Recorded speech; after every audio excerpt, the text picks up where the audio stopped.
Hello there everybody, welcome back to my channel. My name is Joesephyr and welcome to the next stage in Dissidia Final Fantasy Opera Omnia. We're going to be looking at what's going on in May for this game, and big thank yous of course go out to Crystal and Josh for showing us what we have to offer. We've got lots of interesting things coming up and it's going to be a big month for pulling for call abilities in particular. So if you want to find out more about all of that stuff, then of course as always stay tuned and keep on watching. Don't forget, of course, to check out all of my social media links down in the description box below, including my Twitch, my Twitter, my Twitch, my Twitter, my Patreon, and my Discord as well, which has been completely reworked. As you can tell, I'm actually doing this live because I thought it would be funny and silly. We actually did Twitch Plays Dissidia while I was streaming this earlier, and chaos ensued. Let me know if you're in the chat and you're live. Let me know if you want me to put that on YouTube, or if you're watching this in the comments, then let me know if you want to see that and put it up on YouTube as well, because it was a good laugh, if nothing else.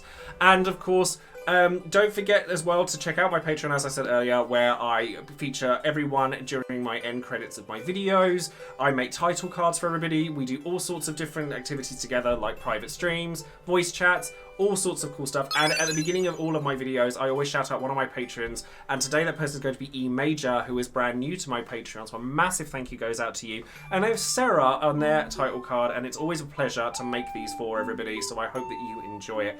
And of course, don't forget to check out all of the other resources and content creators out there for Dissidia Opera Omnia as well, including the Tombury Troop, Dissidia Compendium, Dissidia DB, DissidiaInfo.com, and of course, massive shout outs go out to Leo, Bob, and Medio over on Reddit, who also do a lot of the translations for JP, as without them, I'd be a bit screwed. So first of all, of course, we have, as I said earlier, we have Josh and Crystal to thank for yet another successful stream. It was lovely to listen to you guys and see what was going on with everything there.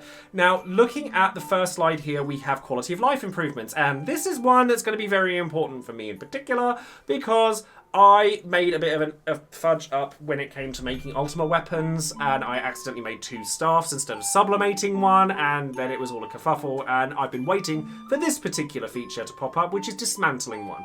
And because it's once a month on the, like, before the 1st of every month, if you're doing this before May starts, you'll actually get an opportunity to do both, which is really cool. I'm going to be dismantling my staff so that I can get the cores back that I used to make it.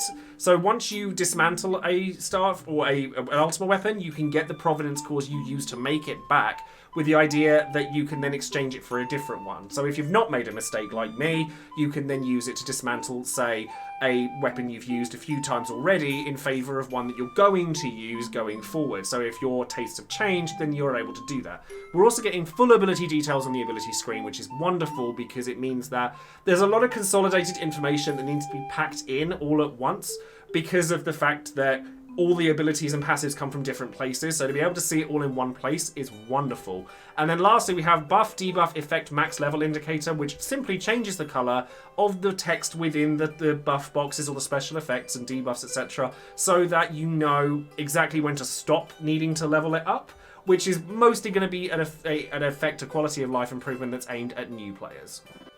Next up on Wednesday, which is going to be the first time we get an update here, and I'm going to be making a Should You Pull video for everything that's featured on this tomorrow, we're going to have the next story chapter, which is Act 3, Chapter 7, Part 1, and that's going to be a Lufenia fight that features Kefka, and from what I remember in my research, obviously I'm going to do more of that before I go into more detail tomorrow, Beatrix is actually very good for this to prevent the ads that Kefka brings along, and Kefka himself, if I remember he brings ads, from doing HP attacks that actually really hurt you. Or you could go with the new characters here, which include Arciella, and Arciella's C90 is actually really good as she's featured alongside Varn, which comes out with the same time. And Varn is going to get a rework to his EX and his BT Plus that basically makes him do more of what he does best, which is doing a lot of damage. And in a very short space of time, he gets HP cap up, which is great. And then on the other side of the banner, we have Leo and Kieran. Now, Leo is primarily used as a call ability because if you've ever seen JP players use Leo or his call ability, you may notice a second HP dump number turn up alongside others. This is because of Leo's call effect, because it adds a secondary HP dump, which is equal to 10% of the HP damage you were dealing, or your max bravery when you were dealing damage. So it's really strong because it's one of the only ways you can actually increase the max capability of your damage, and therefore it's really good. Kieran, on the other hand, is good, like he's really good, but he is definitely a character that suffers from the existence of Garnet and Ramza. So he has a lot of HP damage dealt up, HP cap up, Brave gains. He does 50% Brave gain increases on his BT. But if you already have Garnet, particularly, who has a lot of that, even in lesser numbers, but she has a lot of other stuff she does as well, then Kieran's not a character you will want or need to chase the BT for. But if you're after a character that's not named Garnet, that provides a lot of the same stuff, and you might not get judged by the community for using them, then maybe Kieran will appeal to you a little bit more. And then, of course, we have all of the simple stuff that comes along with these banners, like the World of Illusions support campaign, all of that good stuff. And honestly, if I were to go here, I would go in for Leo, if nothing else. So next on the list, we have Seymour as well. Now, Seymour is a very interesting character where he's just had his BT come out in Japan, and this brings up an interesting topic where do you pull for a character now or later? And honestly, in the case of Seymour, and a lot of characters, I think, it all depends on whether you plan on using that character now or between now and the time they next get released. Because Seymour's LD call is actually very strong as well. Like, it provides a lot more damage. And a lot of people will say with Seymour, in terms of him being in your main party, that his gimmick of doing more stuff after 50% damage has already been dealt to the enemy is kind of superfluous, because if you've already dealt that much damage, you probably don't need Seymour. But I think he's definitely an enjoyable character to use. His LD character like call is very good. It increases a lot of your damage potential in a lot of ways, and therefore he's going to be a character a lot of people pull for. So while Kieran's BT isn't that great, a lot of people are going to probably have him based on the characters that come around with him.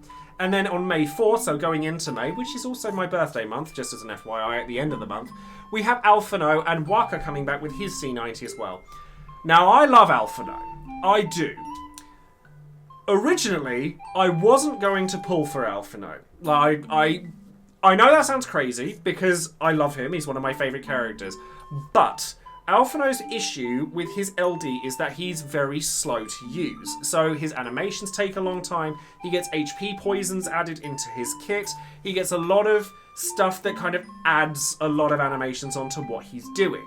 Not only that, but HP poison doesn't translate very well into FR era because it doesn't take into account the calculations that FR weapons provide. So HP poison, it has uses. They're not nearly as much as we would like to once those stats get inflated and the HP pools get massively increased. But he is very cool, and as you can see, people have asked me to put like stuff for an Alphino Saga between now and FR era, so there's reasons for me to go in for him after all, if stuff goes that way.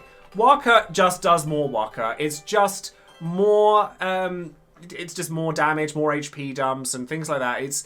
If you like Waka, you'll get more use out of him than you did before. It's all the same kind of thing you'd expect from a C90.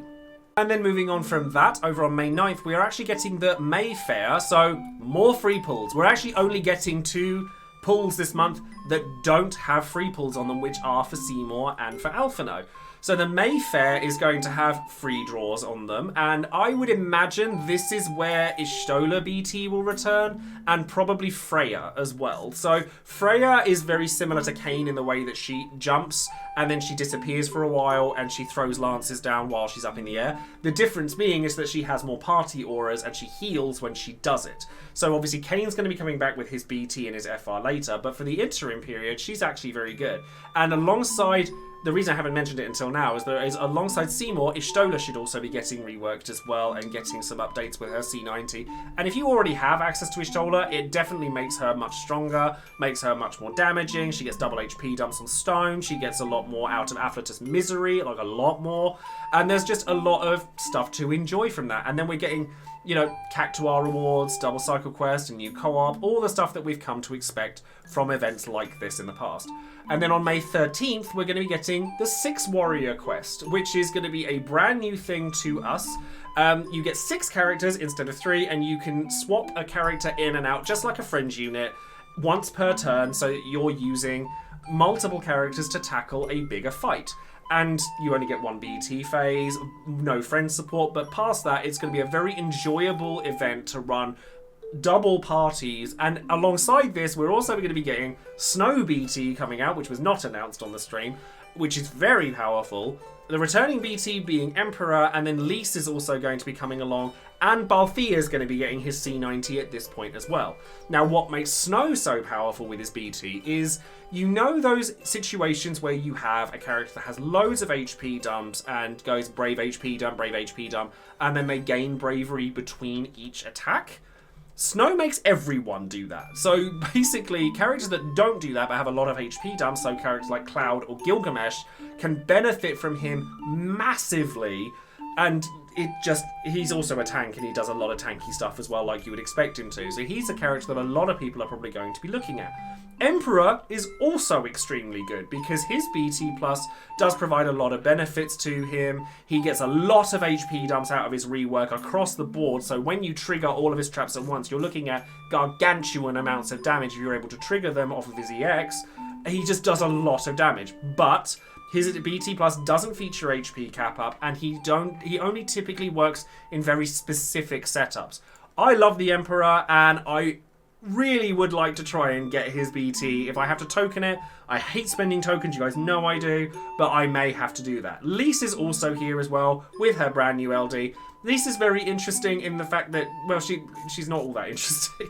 She's an aura bot, and she's good at it. She's fine for people who really love her, then fantastic, but I don't think you would feel a need to go after her. Then next up, on May 17th, we're going to be getting Raijin and his intersecting wheels. Now, Raijin is probably the most important character you'll pull for this month because of his LD call ability. No character has an LD call ability quite like Raijin because he prevents so much from the enemy, and enemies that jump turns will really suffer from being inflicted with Raijin's LD call ability. It's very powerful. It does paralysis, it does debuff evasion, it does HP damage down on them, it does a lot of really nice stuff. So honestly, if there's one character that you look at this month, make it Raijin. All of the other LD calls are very powerful as well, particularly Seymour and Leo. This is very much the month of the LD call, and there are very powerful ones to look at. Kadaj is actually significantly better with his C90 as well. He starts with his LD buff this time. He starts with his EX almost filled up. He gets a lot more HP dumps across the board, including added onto his Joesephyr debuff. It's really strong. There's a lot of very, very good things to come out of this ban as well, but I wouldn't pull for Kadaj unless you really wanted to. Raijin is the prize here. And then on May 20th, we're getting the next part of the story chapter. Now, for those of you who don't know what the boss of this is, I'm not going to spoil it for you, but it is very, very, very cool.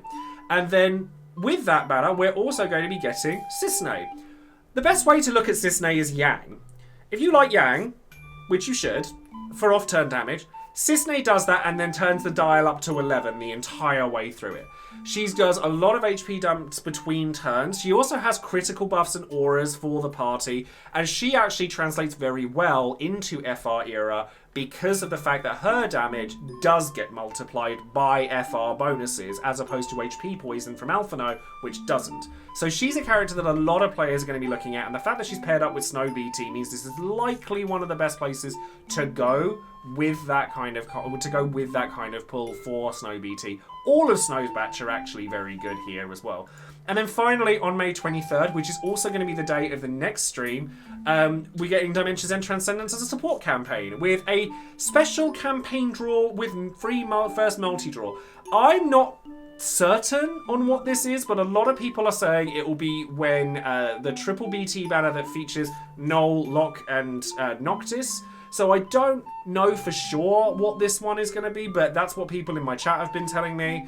And then we're getting more resources and more stuff, like we do with any support campaign, and anyone who hasn't cleared the Dimensions and Transcendence tiers up until now get another opportunity to get the gems from that time. So that's everything that we have to look forward to in May, with all sorts of things that are going out with Dissidia Opera Omnia. As I said, I am doing this live, as you guys can see, because people are talking while I'm doing this. So make sure you say bye-bye, everybody.